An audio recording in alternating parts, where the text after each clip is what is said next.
Welcome to 100 Years of Marine Corps Tankers, a channel that was created as a way to honor the lineage and history of the United States Marines armor community. Through these interviews, the stories of Marine tankers will remain the test of time and will not be forgotten. This week features a Marine colonel who has dedicated the last 30 years to honorably serving in a wide variety of billets and responsibilities at the highest levels. His proud history includes service at each of the tank battalions, including 1st, 2nd, 8th, and serving as the battalion commander of 1st. Welcome to the channel, the one and only Mufasa, Colonel Tom Gordon. Hey, JR, thank you very much, and thank you for doing this. Absolutely, sir. It's my pleasure, and thank you for making the time to come on here. I know you're a very busy man, and it means a lot. So, sir, per SOP, we're going to start at the beginning. What led up to you graduating the Citadel in 1991? Well, I was born and raised in Boston, Massachusetts, and always wanted to be a Marine, and I wasn't smart enough to get into the Naval Academy. I got accepted to the Citadel, and I come from a Marine family. A lot of close friends of the family were Marines, and they all recommended the Citadel. So I thought it would best prepare me to be a platoon commander in the Marine Corps. So that's why I went there. No regrets. Heading back, as a matter of fact. Yes, sir. That's what I understand. All things come full circle, I guess, right? That's it.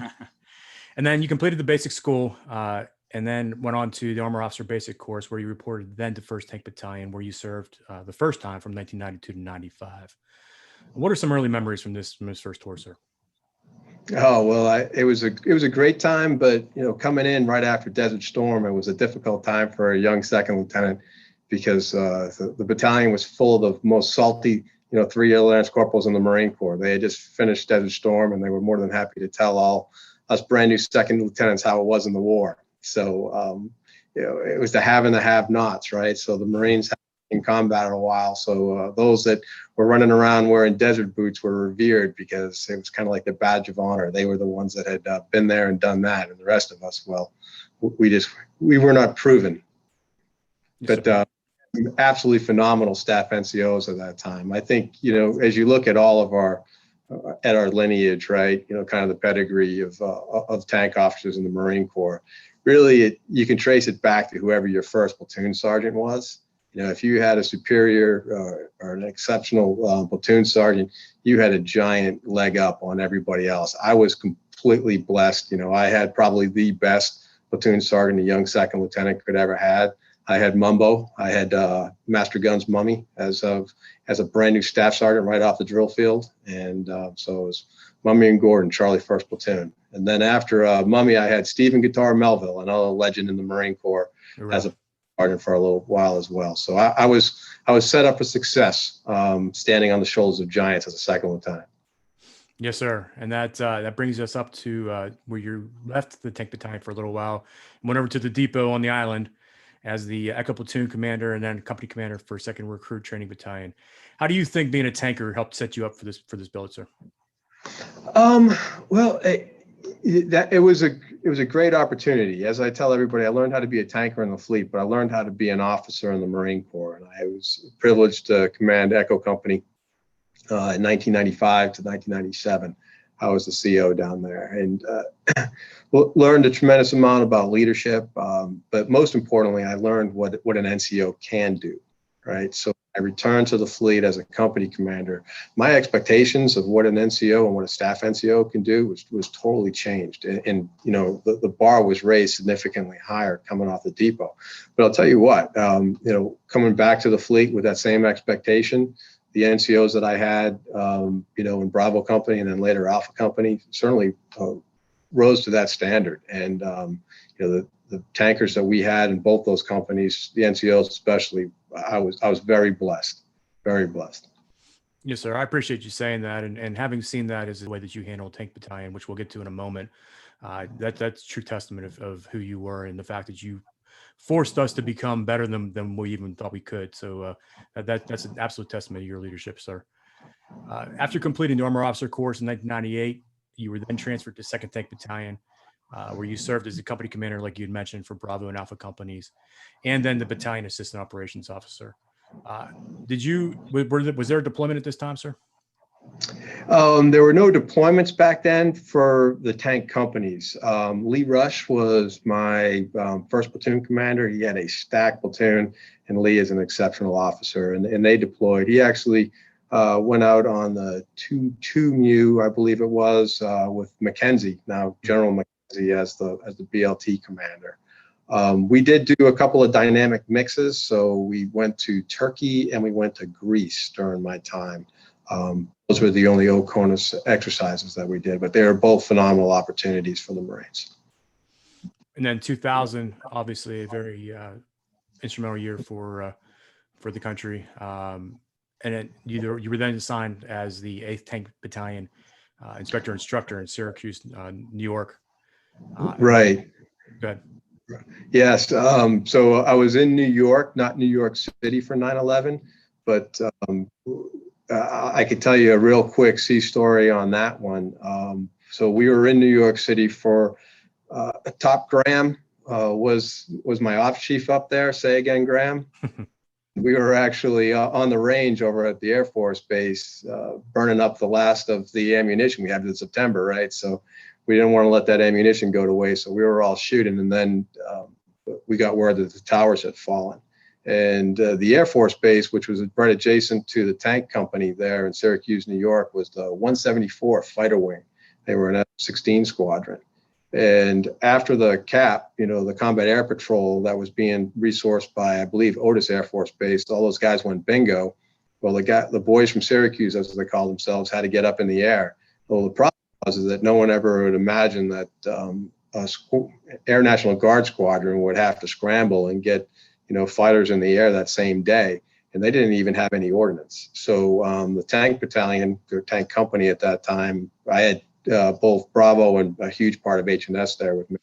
We actually did a convoy, went up to Fort Drum to the ASP and got them all the AVCAL that they needed to put those aircraft in the air that day. So that was our small, tiny contribution to the the immediate response to 9/11.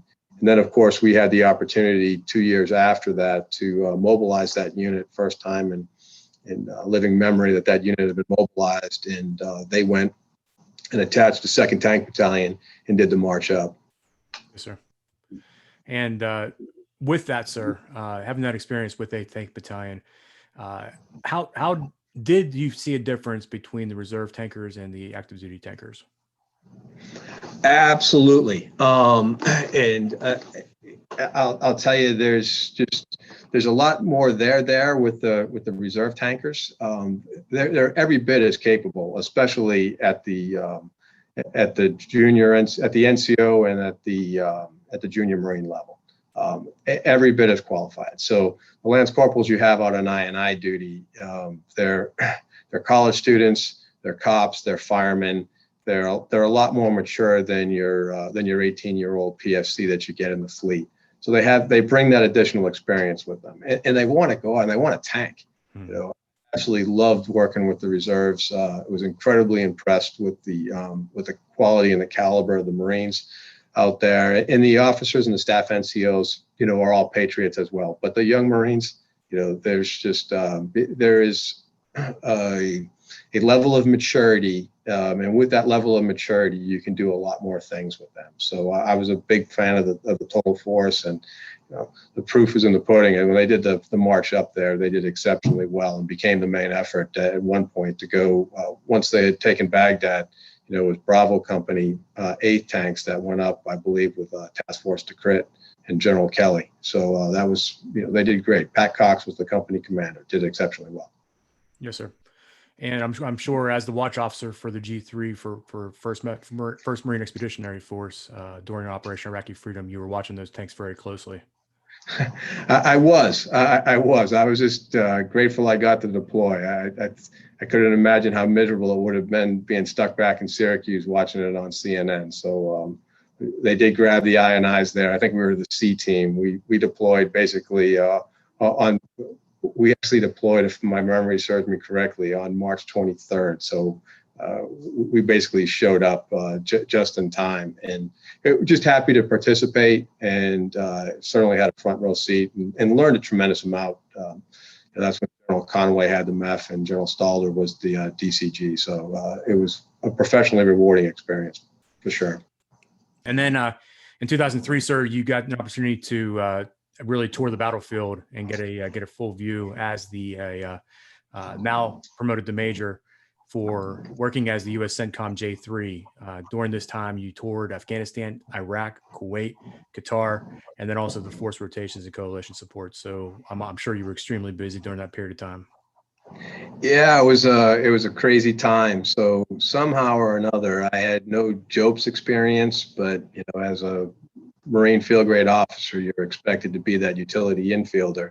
So I checked into the J3. I went directly from 1MEF, came home, turned right around, and joined the CENTCOM team, the J3 team, then deployed. And they put me in the J3S, which was their strategic deployments. So the reason why I spent all the time in the AOR is because I was in charge of the force rotations. So back then it was the infamous patch chart. The Marines kind of took care of themselves out there in M&F West, and there wasn't much drama with the Marine rotations. But managing the constant cycle of BCTs into Iraq and simultaneously into Afghanistan at the same time was a daunting task. But the great opportunity was I spent most of those 36 months in the CENTCOM AOR. I call it the real Bush tax cut. I don't think I paid taxes at all those 3 years because I was constantly in the AOR. My wife didn't appreciate it. She took that money and bought a pool. Put a pool in at our house while I was gone. Yes, sir. It's a heck of a trade-off. You're out there slaving, and she's floating on her raft. Good to go. I like it. So you mentioned something off the air that you kind of brought up just now that I'd like to touch on. And part of the messaging for this channel, even though nothing really was planned ahead of time, was for those that are not necessarily from the community to gain an essence of what a Marine tanker and tank officer really come to bring to the field. And you'd mentioned, that infielder and that the capability of that person being able to do really anything. You've lived that throughout your entire career, but you've also demanded that of both your enlisted and your officers that you've commanded and had the opportunity to influence. Can you expand a little bit more on what it means to be a tanker, sir? I just think it's platform agnostic, right? How I was raised as a tanker, between Colonel Mike O'Neill and Wild Bill Callahan, as a 3, and then coming back and working for Bill Callahan and John Swift. Those guys taught me not just about tanking, right, but it was the entire MAGTF concept, the ability to think rapidly, to be able to seize the initiative and exploit those opportunities while making sure that whatever you do is sustainable, right? So you can draw that correlate to everything we do in the Marine Corps. So when I had the Tank Battalion, we were stretched, in a dozen different ways, and I always said yes. Matter of fact, I told the staff and I told the division staff that, if they came to the Tank Battalion, the answer was going to be yes, and we figure out what the question was later. Now, did that put a strain on our core competencies? Yes, it did. But, I had the utmost confidence in the officers and in the staff NCOs and in the NCOs of the Tank Battalion to be able to rapidly adjust, because we needed to meet the demands of the warfighter, right? Mm-hmm. So at that time, we were in Afghanistan and we were also in Iraq. So the Marine Corps had a foot in each theater. They didn't have enough to be in either one of the theaters, quite frankly. So there were a tremendous amount of demand, specifically with route reconnaissance, with engineering, and with provisional infantry. And we said yes to them all, right? And those Marines did exceptionally well in all those opportunities to go forward, to remission, to whatever the warfighter needed, whatever the MAGTF commander needed at that time, and we provided it. Route clearance is probably the easiest example. I took a look at that mission. I said, route clearance is just a movement to contact at 3 kph, vice 30 kph. And tankers understood that. So we were actually partnered with 3rd CEB for a good chunk of the time that I was in command. I was actually the acting CO with 3rd CEB at the time. So we were able to rapidly task organize on the fly, having the same commander. It kind of broke down any friction points there, and task organized teams to go both into Iraq and into Afghanistan. And this was also at the exact same time that the engineering battalions were being fielded the ABV, and being able to take tankers, send them over into the engineer battalions to actually crew that platform and to teach the engineers about maintenance of a track vehicle. I thought it was just well timed and worked exceptionally well. And I know, sir, you give me the marching orders that this wasn't supposed to be about you. However, I have to take a moment here because while serving as the G3 for 3rd MEB, you executed disaster relief in Operation Sea Angel 2, and that really helped out the People's Republic of Bangladesh. And that was really kind of on your shoulders and your back, sir. I'm going to ask a moment here for you to kind of walk through that operation. Well, as I said, this isn't about me. So actually, the guy who put Bangladesh together was then Brigadier General Ron Bailey. So I was his 3. It was an incredible opportunity to go. And again, just what we talked about before, right? Tankers get presented with complex problems. We got presented with a huge complex problem. The Republic of Bangladesh had just been wiped out by a huge tropical cyclone, and we were able to rapidly aggregate 2 Marine Expeditionary Units. It was the 2-2 and the 11th MEU.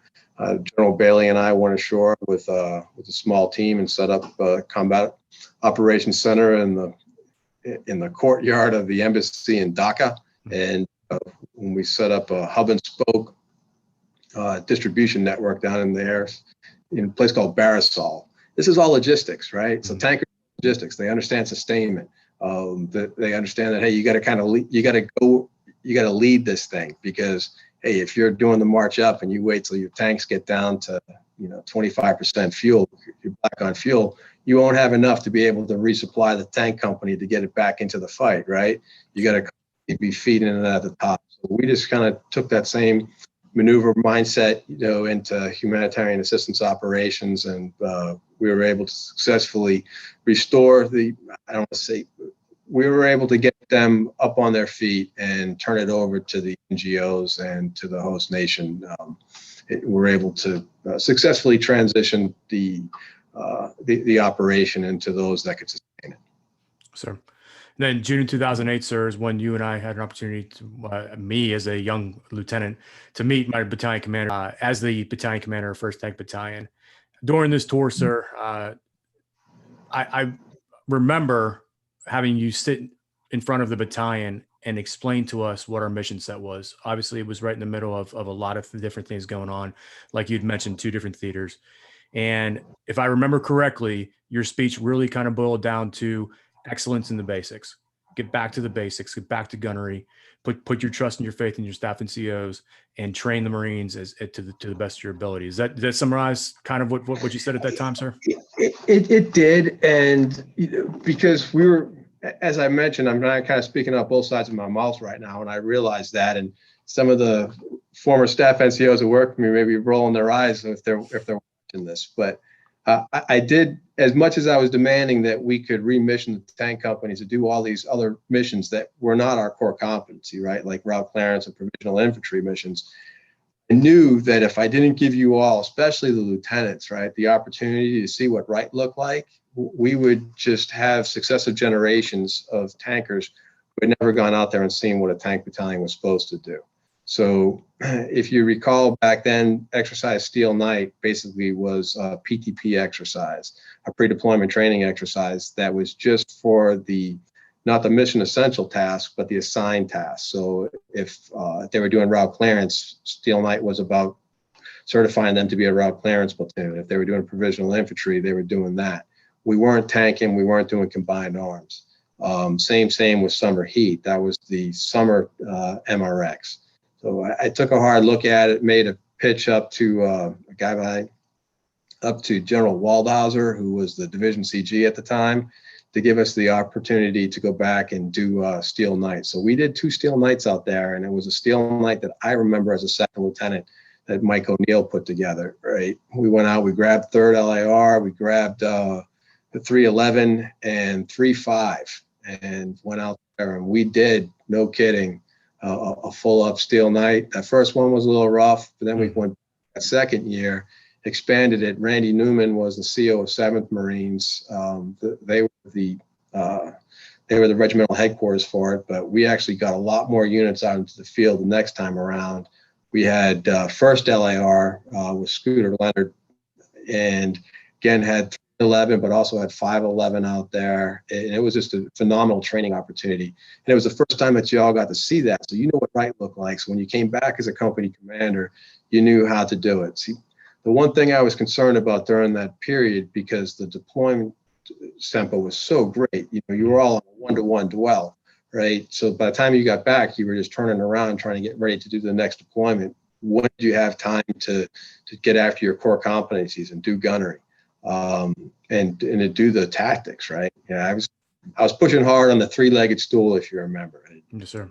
Battalion needed to be able to do gunnery, tactics, and maintenance. And if any of those legs were not as strong or as long as the other, we wouldn't be able to support the weight of the mission. So we did that. We did both the Steel Knights. There were great opportunities, but I also got the staff into the fight. So we took the staff to Mongolia. As you'll probably bring up here in a minute, we retask organized and became the first Black Sea rotational force and became a MAGTF headquarters in the Black Sea. So again, great opportunities. As I said, during my tenure, the 1st Tank Battalion, the sun never set on the battalion. We constantly had a company in Iraq, in Afghanistan. We had a company down there in Australia. And, you know, of course, we had the MU companies out there. So the battalion was just going in a dozen different directions. And I'll tell you what, the Marines, every single time, rose to meet the standard and exceeded all expectations. And to lighten the mood a little bit for a moment here, sir, how did the name Mufasa become your tank? Where did I get the call sign Mufasa? Yes, sir. We got to go back to Paris Island. So, as I mentioned, I was a company commander down there in 1995 to 97. And somewhere during that time, you know, the Lion King was released. And to show my ignorance, unbeknownst to me, the drill instructors used the code word Mufasa for whenever I was out walking around the squad base. So the young recruits who were standing fire watch were told to echo the code word Mufasa for whenever I was walking around.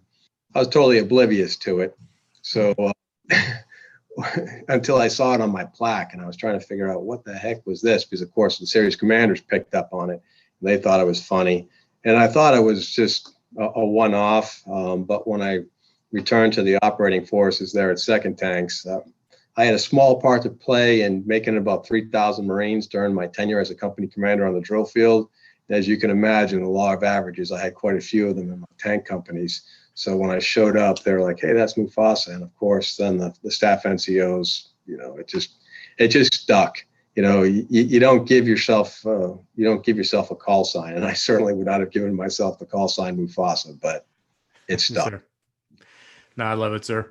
And going back to the special purpose MAGTF, this had really kind of far-reaching implications, and ones that I got to witness firsthand when I worked at 1MEF, because that special purpose MAGTF remained all the way through. I mean, I think it's still running is current today.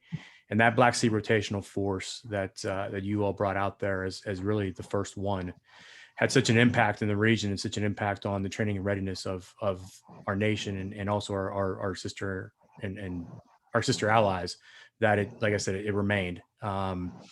Did you have an understanding or perspective of how influential that particular mission set would have become and ultimately remain?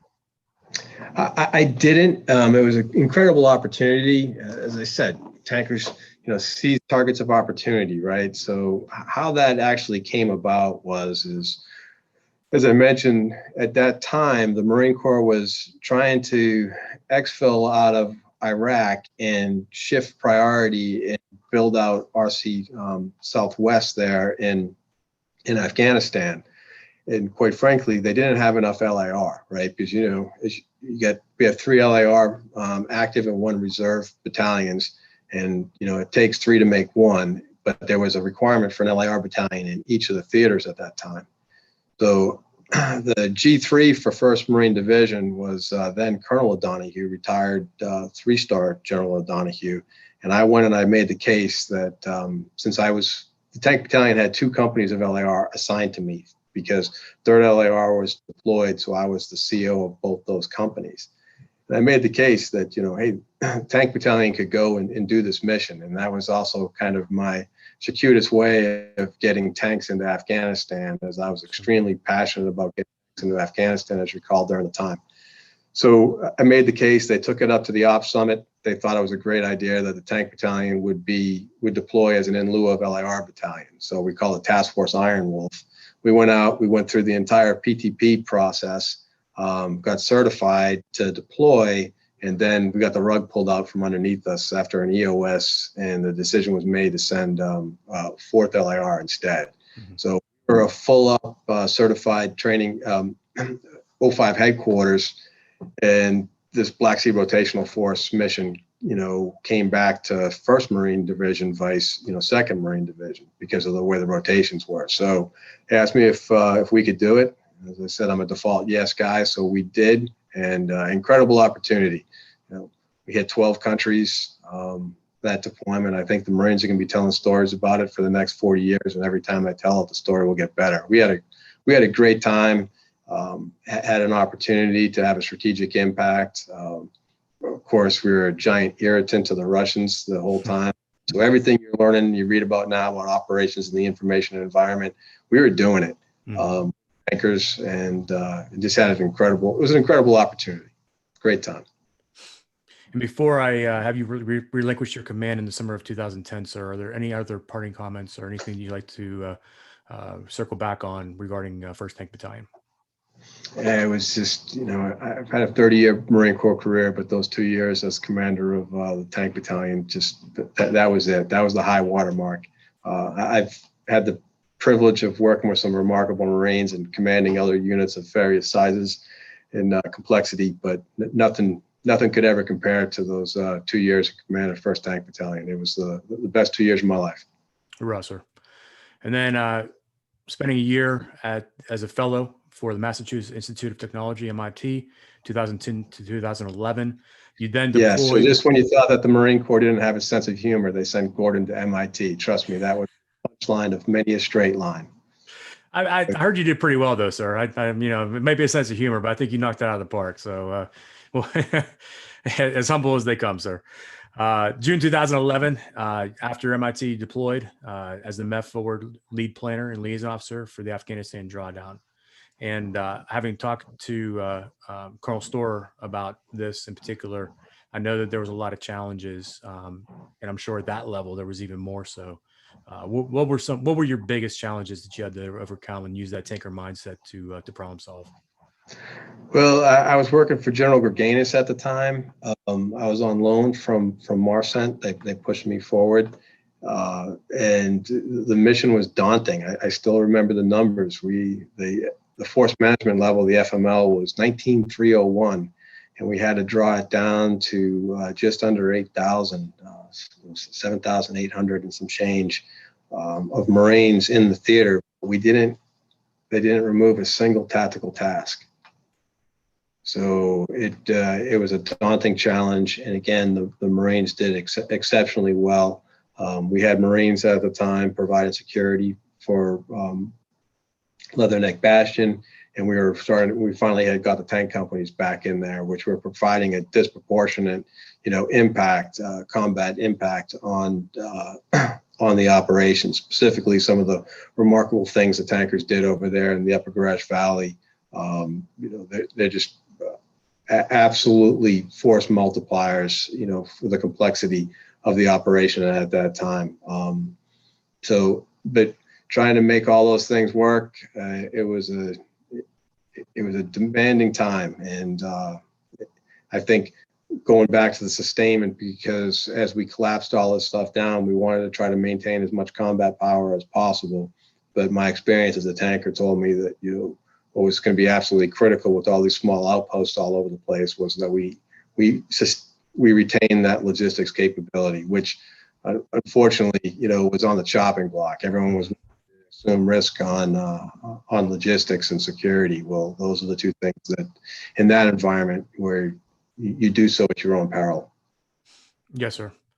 And 2012, once again, you were assigned back to Marine Forces Central Command as the Assistant Chief of Staff, Operations G3.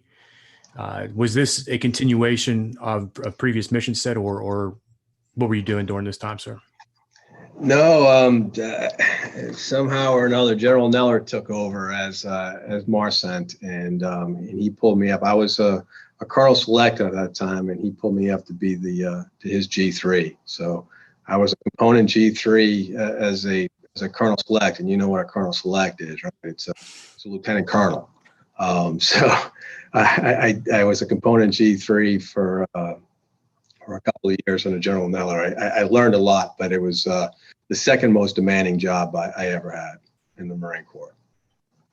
And continuing with demanding jobs, 2014, you assumed, as now Colonel Gordon, the command of the 2MEF headquarters group at the MHG. And I have had an experience of seeing what an MHG and what a MiG is over on the West Coast. And it is an amazing beast. We thought Hydra Tank Battalion was bad. This thing has more arms and tentacles and heads and legs, and it consists of 4,000 Marines and sailors from communications, intelligence, radios, signals intelligence, law enforcement, Anglica, which is your air naval gunfire liaison company, and it supports operating across 6 continents.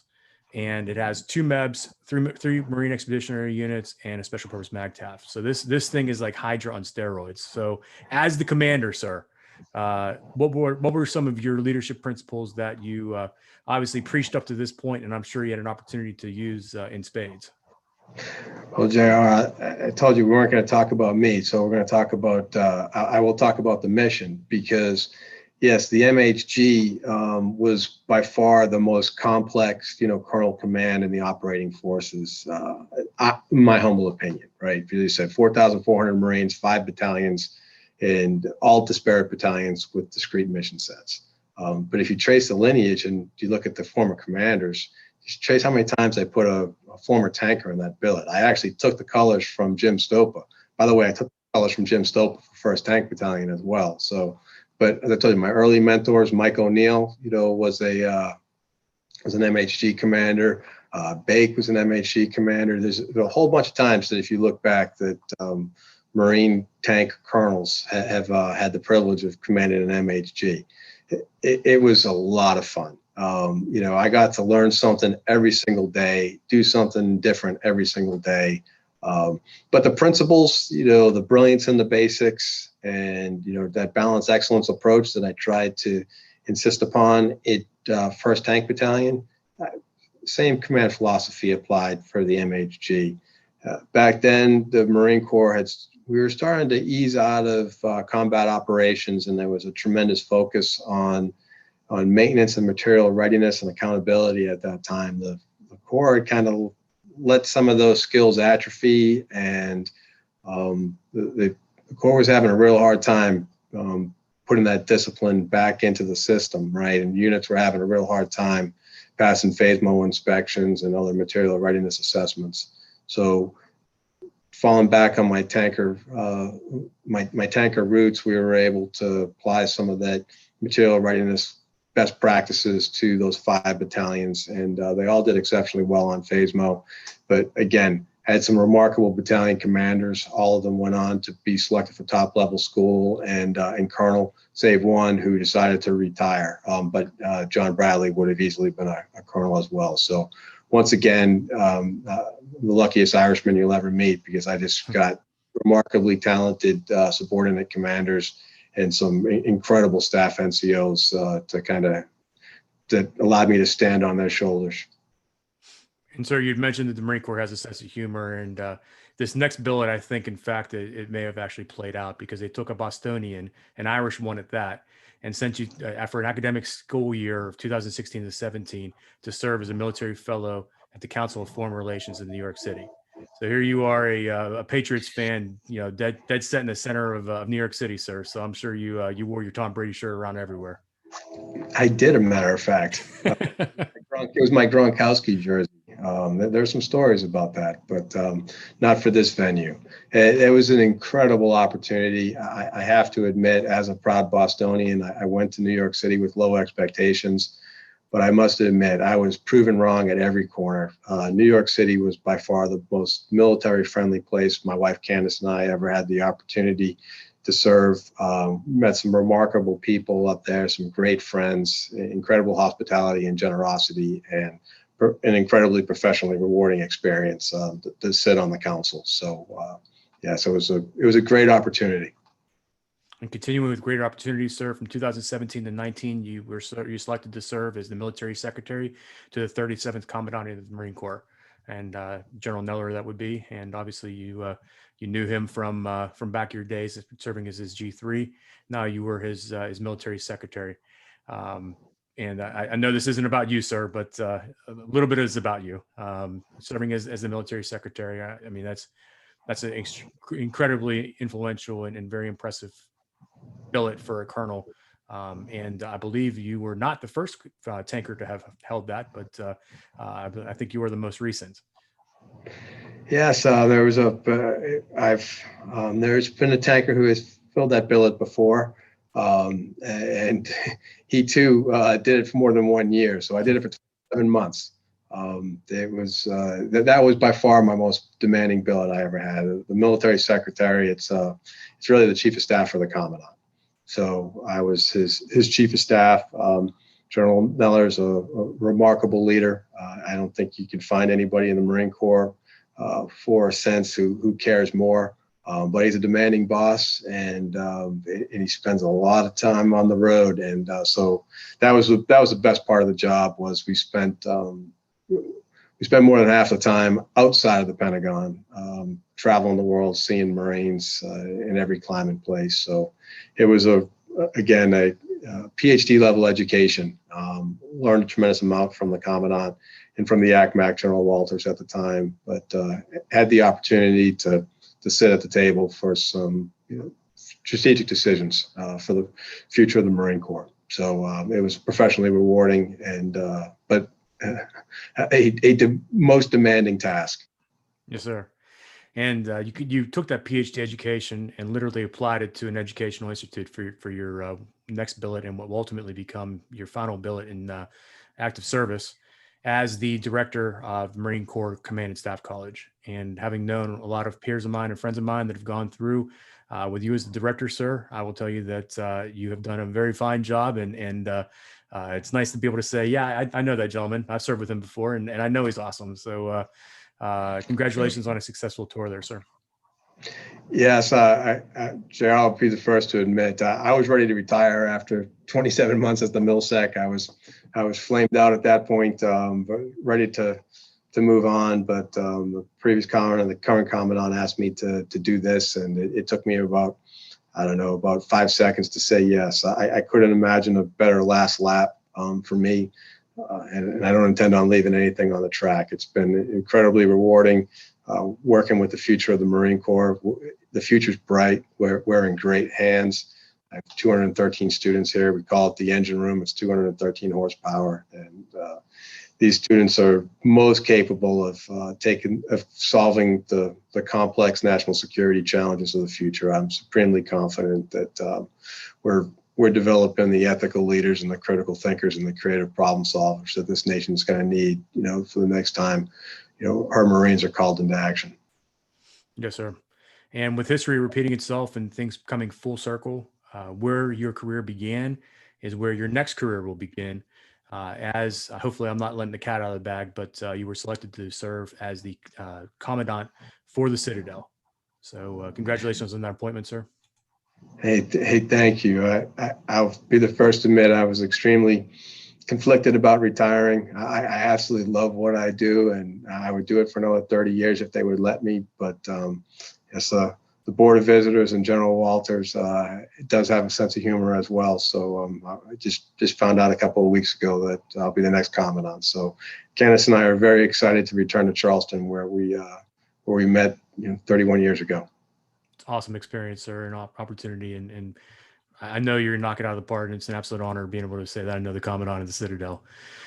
Sir, this channel has a message, as you know, and the divestment has been very difficult for all of us, whether you're currently in the community directly, indirectly, retired, or future retiree, as you will be, sir. What message do you have for today's tankers and for the armor community kind of writ large that is obviously making these changes as we move forward? Change is a part of life. No one likes to change until they're asked to change. These decisions, and we're not going to second guess the commandant, in this venue. But the Marine Corps has been given a rudder correction, and she's off now. I will tell you that, as we had mentioned before, there are other opportunities for tankers in the Marine Corps, right? As I said, they're the quintessential, MAGTF officers. Nobody understands how to be able to bring in and coordinate fire support, because the tankers are always up front, right? When you're a lieutenant, you're a fifth team leader. When you're a company commander, your loader's an FO and your XO is right beside you with a FAC. You're the guy that's up front, pulling together the packages for the BLT. Right? You understand combined arms, you understand maneuver, and you understand logistics and sustainment. So what can the Marine Corps do with that? That's what the Marine Corps is, right? That's what we do. And as far as, the tank mission, the requirement hasn't gone away, right? Combat's about closure. And at some point, God forbid, we rejoin, there's a war, right? And with a peer adversary, or most likely a peer proxy, right? There's going to be a young lance corporal that's going to have to close those last 2,000 meters. And we're going to have to figure out how he's going to do that. Sure. Where we're going right now, and working with the Navy, naval integration, again, that's just kind of that's our heritage. But at the end of the day, projecting power, joint forcible entry operations is why the nation has a Marine Corps. And we're going to have to figure out how to do it, right? There will always be a need for armor protected firepower to be able to allow and facilitate the closure on the objective, by that young lance corporal, right? And we're going to have to figure that out. So I don't know what it looks like in the future, but there's a requirement. And as I mentioned before, the future looks bright. We have, young, brilliant majors, field grade officers like yourself that are out there. They're going to look at this complex problem and find a solution. Is that solution a 69-ton battle tank? Probably not, right?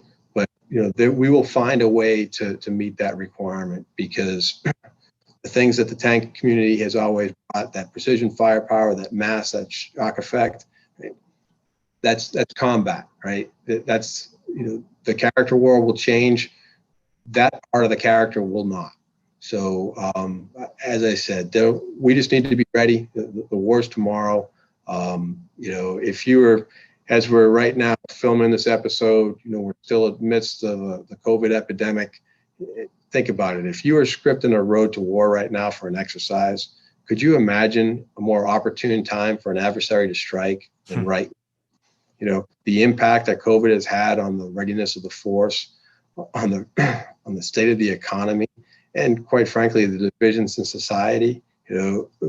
We are ripe for an opportunistic adversary to strike, right? And that's why we need the Marines that we have to be the most ready. And there will always be a requirement for Marine tankers going forward. They may not be called tankers, right? But there will always be a requirement for those that are willing to do Lord's work and put themselves in harm's way and be that 1%. Remember, 99% of the force, or the country, aren't willing to do what you've done for the past, nearly 20 years of your life, right? So for that, thank you. And for all the tankers that have, worn the nation's cloth and put themselves out front in harm's way, thank you. So I truly appreciate you saying that, and that is absolutely amazing. And thank you, not only for this interview, but for those kind words. And I am going to take a moment to thank the viewers. It's through the viewers that the channel has continued its momentum, and it's this momentum that will carry us into the future, so that hopefully the next generation will be able to watch these videos and go back and kind of see, what we went through this year, and really the leadership principles that you laid early on, sir, that you carried through for a very proud 30 years. Thank you, sir, for 30 years of service and all of your leadership and all of your inspiration and everyone that you've touched and influenced. It's truly, truly remarkable, and one that I know you're proud of, as the community is very proud of you, sir. With that, I will turn it over to you for parting comments, sir. Oh, JR, I didn't really have a close. I guess I probably should have anticipated this final question, but again, it's just been the most professionally rewarding thing I have done. I have no regrets being a tanker. It was a heck of a lot of fun. I did it as a second lieutenant. You didn't ask me why I picked tanks. I picked tanks because I thought it'd be a lot of fun, and I got to fight my own tank. And I'll tell you, that's all I wanted to do. I was just going to do 4 years and then join the FBI, what my master plan was. But once I got a taste for tanking, and most importantly, once I got associated with tankers, there was no better place, no people I wanted to be with more, right, than those that I've had the privilege of serving with, in the community. So it's a cast of characters. We don't have time to list them all. Your channel's done a great job of kind of capturing, some of their exploits and their leadership and their impact. But yeah, it's a cast of characters, man. And I just consider myself humbled to be associated with this remarkable group. And thank you again for doing this and saving these posterity. It's just it's a wonderful endeavor, and thank you for doing it. You're very welcome, sir. And it's truly my pleasure. With that, sir, semper fi. Hoorah.